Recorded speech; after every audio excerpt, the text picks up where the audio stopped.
Antarctica will be the home away from home for a Sioux City man willing to go to the ends of the earth for his job. Tracy Matheny runs a company that manages construction projects, and he has a new job waiting for him at the South Pole, working in a place where only 7,000 people have ever been. Antarctica is among the coldest, harshest places on Earth, and Tracy Matheny can't wait to get there. Wouldn't miss it for the world. For 10 years now, the transplanted Kentuckian, who's now living in Sioux City, had hoped for the chance to work in a place where frostbite can happen in just a few seconds. Every year, I didn't get it, but I kept re-signing up for it. It is a job as the health and safety officer for the Amundsen Scott Research Station at the South Pole. It's one of 3 permanent U.S. stations on Antarctica, but only the Amundsen Scott Station straddles the South Pole itself. This year they called me up and asked me if I wanted to be on the top 20 list. Sure, put me on the list. They've narrowed it down to 6 people, and I was on the top 6 list. In Sioux City, Matheny runs the American Safety Company, which manages construction projects and offers safety training for businesses with big jobs to do. I've always had high-risk projects. In Antarctica, the risk is very high.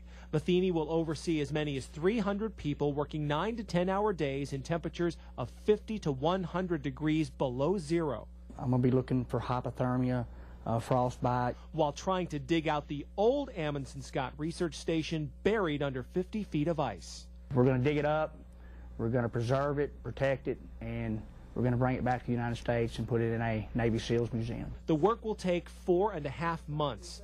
That's time he'll be away from his wife and young daughter.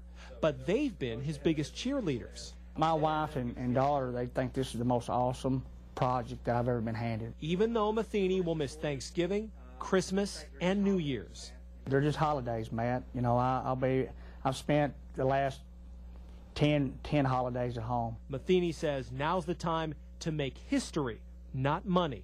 For me, it wasn't about the money, Matt. It was just about saying that, that I've been to the South Pole and that I was part of history and part of something that the government has set up in a place on the planet that nobody else wants to go to. And we're happy to report that Tracy Matheny made it to the South Pole. He actually left the United States on October 4th, but a series of storms on Antarctica kept him from reaching the Amundsen Scott Station at the South Pole until October 28th. Now, Matheny did bring a DVD player with him. You see, they don't get TV in Antarctica. They do have internet access, and that's how he'll keep in touch with us over the next 4 months. And we'll actually talk to him next Thursday night on News Channel 4 at 10. So keep this story in mind anytime you start complaining about the cold weather we have around here, right? Yeah, when he took that last picture, 99 degrees below zero, folks. Oh, man. Yes. It's a heat wave around here.